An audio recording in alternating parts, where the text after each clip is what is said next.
Welcome back to Press Play. I'm Trent Little. And I'm Hunter Lowry. Today we're diving into the world of gaming, more specifically esports, a form of competition via video games that's taken the world of academics by storm. As playing games like Valorant and League of Legends in your basement can now get you a scholarship.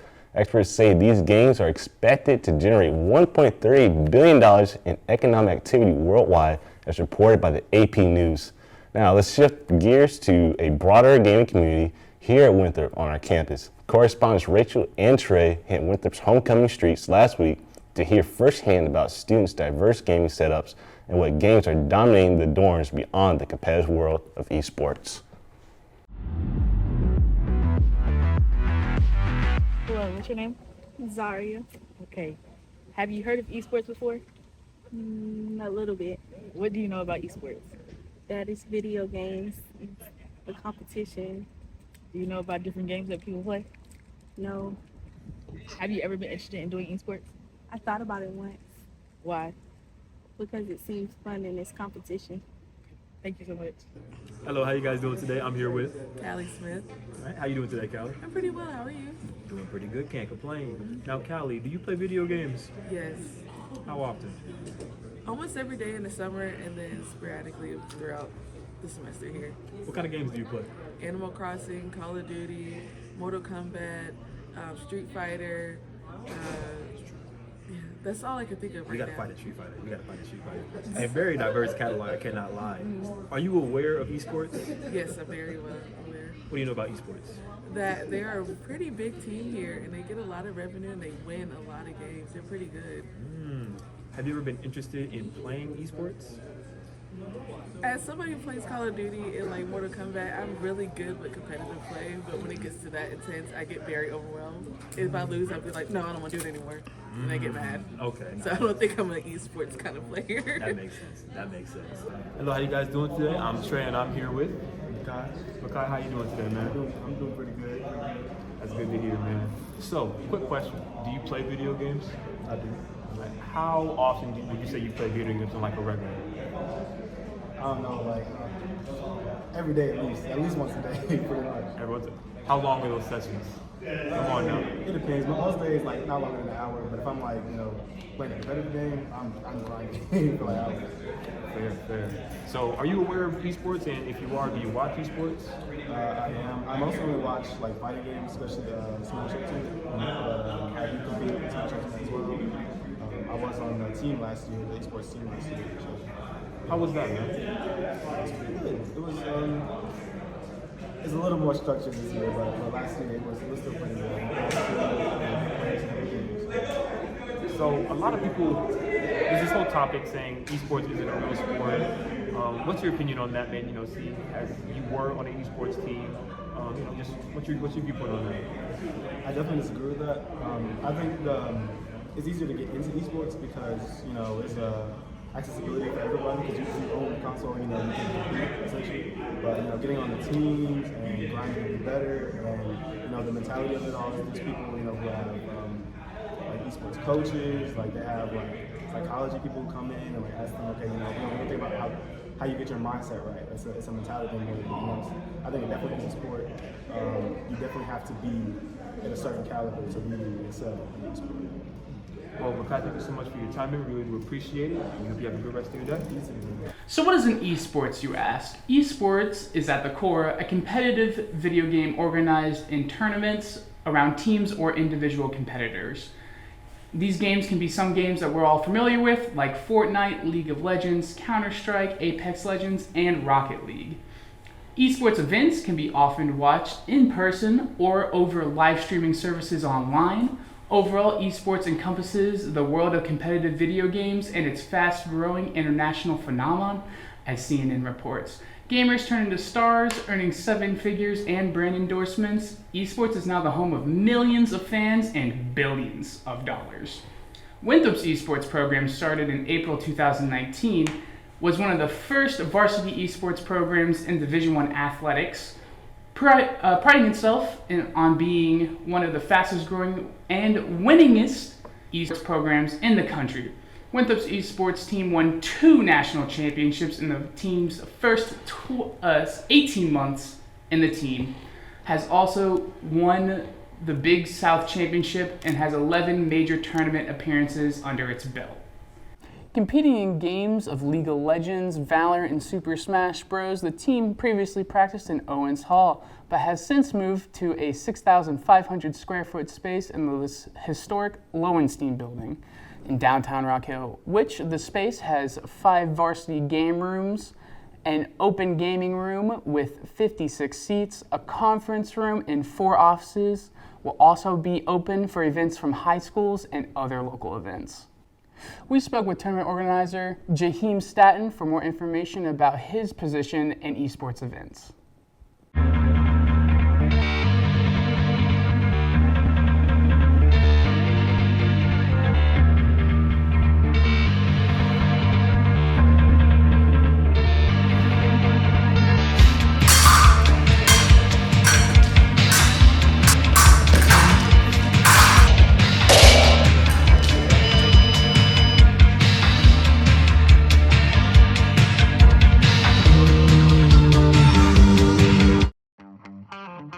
Do you like punk rock, rock and roll, pop music, or even country music? Do you like talking about music? Then you should think about joining Eagle Air, Winthrop University's very own WINR radio station. You can talk about any music you like and play anything you like. If you'd like to join, please contact Dr. Casco at the email listed above.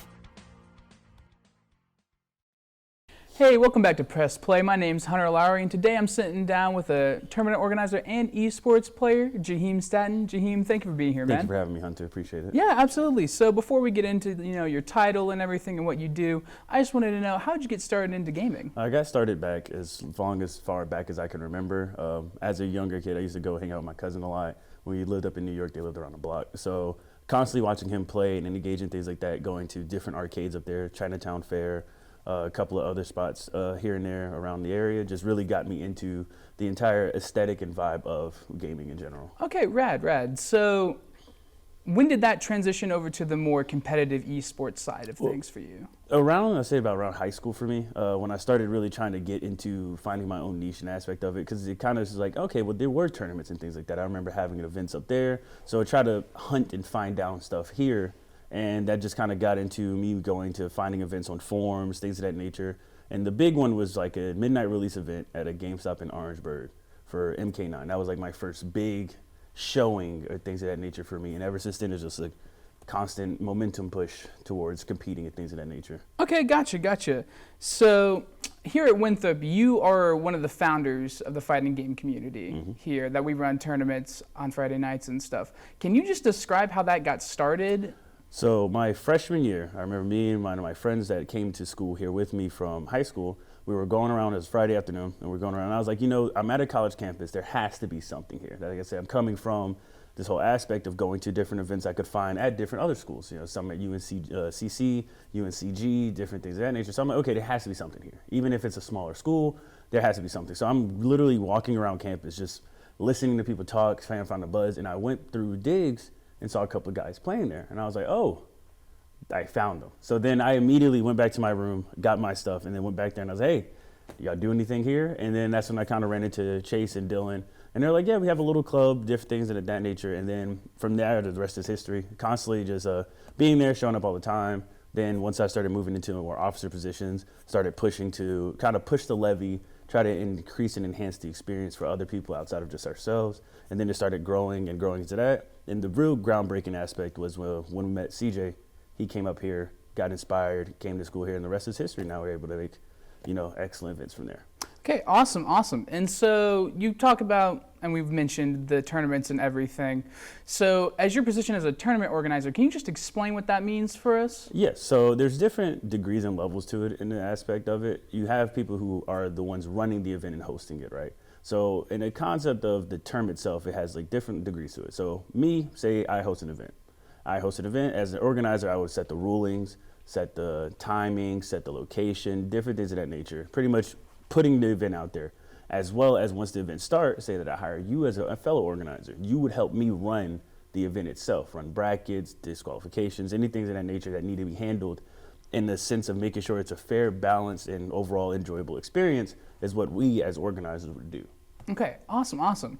And the biggest tournament that we've put on for Winthrop is Rock the Hill. Can you just go through your experience on that day and how that looked for you? Rock the Hill 2, it was quite a streamlined experience, which is a very exciting feeling to have whenever hosting events of that nature. We had about 200 plus entrances, a couple of more, and the hundreds of people just coming through in general like that. But it was a very smooth, very streamlined experience. We went through the Coliseum with Chuck Ray and Jerry Fussell a couple times to just make sure everything was straight and checked. So once we got there about 7 a.m., set up the tables, different things of that nature. We had a group that we hire called the Team Chart Shot. They come from Tennessee, helped to bring a lot of setup. So everything was like super smooth transition. And once the day got rolling, it just rolls.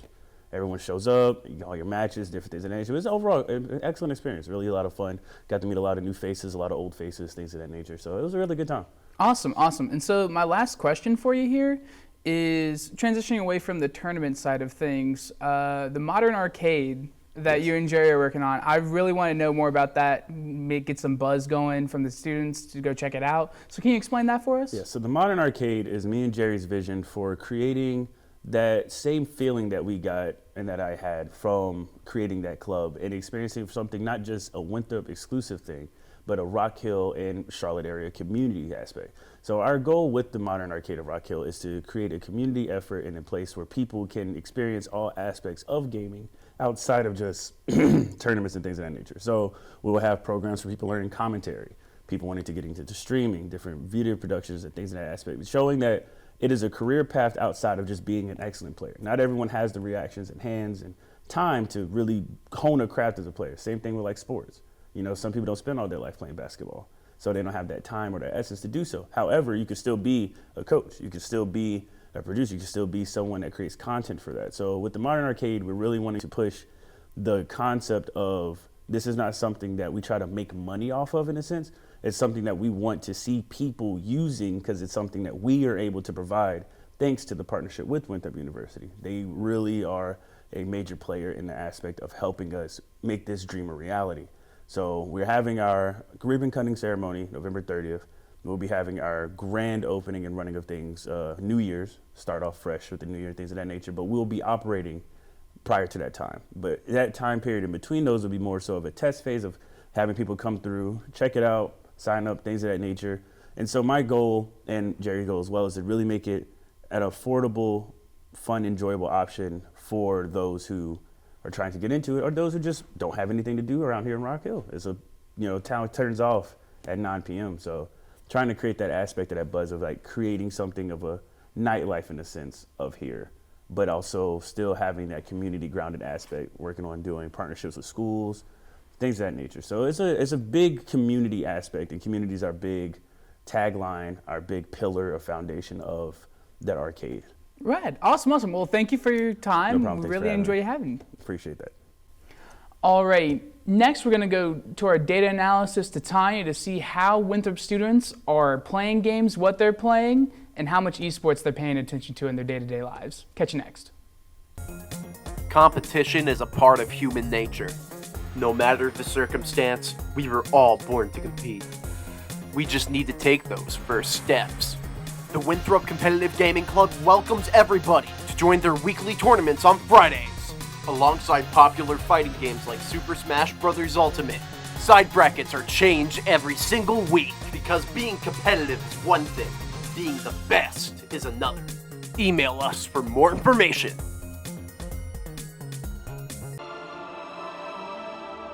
Do you long to make great tales of adventure? Do you dream of fantasy worlds or of great battles of good versus evil?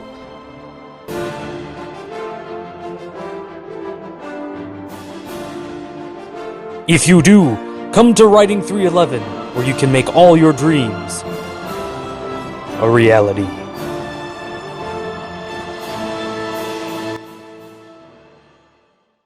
Press Play conducted a survey of Winthrop University's knowledge of esports. Here's what we found. Okay. So of those asked, 73.1% asked, said yes when they asked, do you play video games? So that was kind of realistic, I guess. When asked, do you watch esports? Only I guess what 76.9 said no, and then only 23.1% said yes. You guys believe that? You know, I find it really interesting because everything has its own audience. I do believe like some things like it gets its own attention and attracts its own media. It's just like building up a YouTube channel. You have your own audience catered towards you, but you're only trying to reach out to a certain amount of people. So it's a little 50-50. I'm not really surprised by it, but I'm also kind of shocked by it at the same time, you know. I'm just shocked that the numbers swapped from how many you play, like from people who play video games to who watch esports. The statistics are almost exact opposites, which I find really interesting. That's true. That makes sense. So on average, when asked how long people play video games, 53.6% say they only play for about an hour.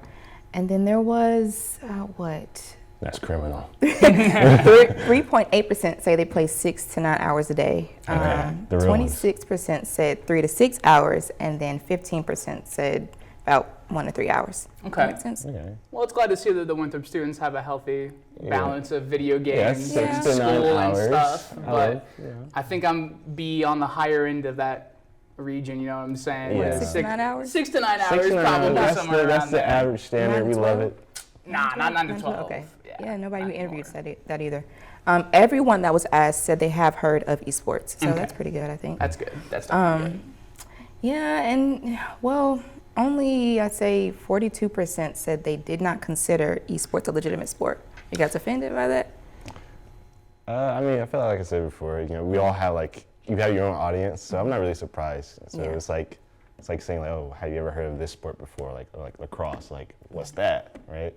So I'm not really surprised. I'm not really offended by it because you have your own types of people out there for everything. So, It's definitely less of a physical sport for sure. But I think the mental aspects of it do kind of bring it up to that caliber of needing to be a professional sport. That's true. That makes sense. Yeah. Okay, and then our last question. About 84.6% said that they knew Winthrop and other colleges offered and awarded scholarships to those who play sports, esports, and those who are involved in esports. So, yeah, and only 15% said no. So, it's pretty good. That's good to let college students know that if they are talented at video games, they can come to college and get scholarships for that. That's true. We love it. We want it. So now that we've explored just how much knowledge Winthrop students have about esports, let's go behind the scenes into the world of competitive gaming and see what all goes into making the fiercest of esports players. Trent had the opportunity to visit a practice session at their new downtown training facility, and he interviewed players as they practice for upcoming events.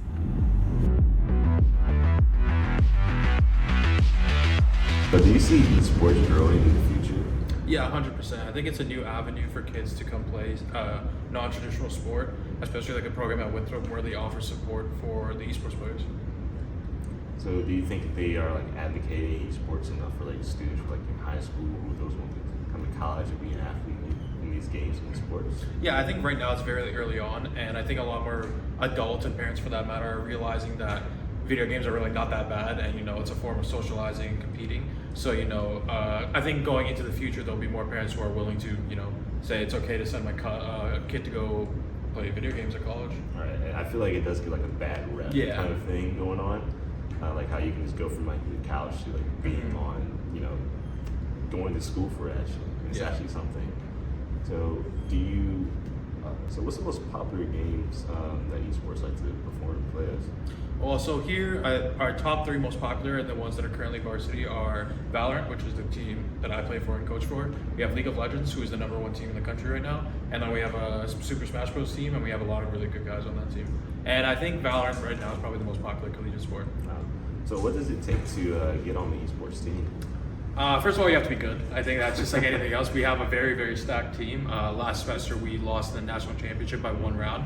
So, we are very competitive. Yeah. But, the other thing is you have to be a very likable and social person. You have to be able to work together on a team just like you would any other sports team.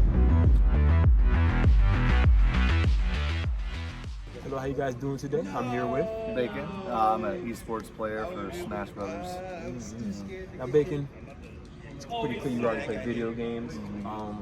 What are some of your experiences in esports? What can you tell us about esports? All that good jazz. So for me, esports was kind of a way to interact with my community, and then it kind of became a way for me to travel and really expand just my view on the world. 'Cause I haven't been to a lot of places outside of like Virginia, but then when I started gaming, I got sponsored, I started flying out to like California, Columbus, Ohio, Vegas, like all kinds of places that I just would have never seen if I didn't, play esports. So it's just a really enjoyable hobby for me. How often would you say you play video games, not just as a competitive player, but also just as a regular dude? Before I had my daughter, I would probably play 6 to 8 hours a day of gaming, just late night stuff, just like, as far as like Smash, probably, I don't know, anywhere from 30 minutes a day to like 4 hours a day. So you can never be too sure about the time. Yeah, it's gonna, Smash is gonna be there, All right. Hello, how you guys doing today? I'm here with Maximus. All right, Maximus, how you doing today? I'm doing pretty good. That's good to hear. So Maximus, do you play video games? Yeah, I play video games. I play a lot of different video games. How many? Or can you list some of them? Too many for my Steam library. Too many times. Too many games, not enough time, as we said. I get that. Are you aware or do you watch esports? Yes, actually. I'm a esports commentator, and I applied and interviewed for my local high school's open esports position. I didn't get the actual paying gig, but I am looking to be an assistant coach for the team. That's very interesting. So with esports, a lot of people say that it's not a real sport. I just wanted to know, as you are currently in the esports scene, what's your opinion on that, your viewpoints, and just any light you can shed on that? There's a big difference between obviously a physical sport and a mental sport, like say chess or heck even Scrabble or Sudoku. They're still like athletes, mind you. I don't like the term e-athlete because it really diminishes the work that a lot of these people put in. Because what you see now is a lot of schools are realizing the fact that, hey, a more in-shape body leads to a more in-shape mind. So you have, I know MSU has a workout regimen for their Smash team. Oakland is doing the same thing. So these are players that are still at the top of their game mentally and are getting better physically as well. And when you look at the time commitment put into what they do, it is no different than the time commitment put in for somebody hitting the batting cages once, twice a week and stuff, and trying to improve their pitch or how fast they run or something. It's a bit of a slap in the face, I think, to say it's not a sport, even though it's just a similar thing. Well, Maximus, thank you so much for the interview. We appreciate your time, and we hope to see you around sometime. Thank you very much. Thanks for having me. From the strategic plays of esports athletes to gaming preferences of fellow Winthrop students, gaming has proven to be more than just a way to procrastinate, and it's clear that it's become quite the productive effort for Winthrop's campus. Until next time, I'm Hunter. And I'm Trent. And as always, stay tuned for next week for more insights of the subculture of Winthrop campus life.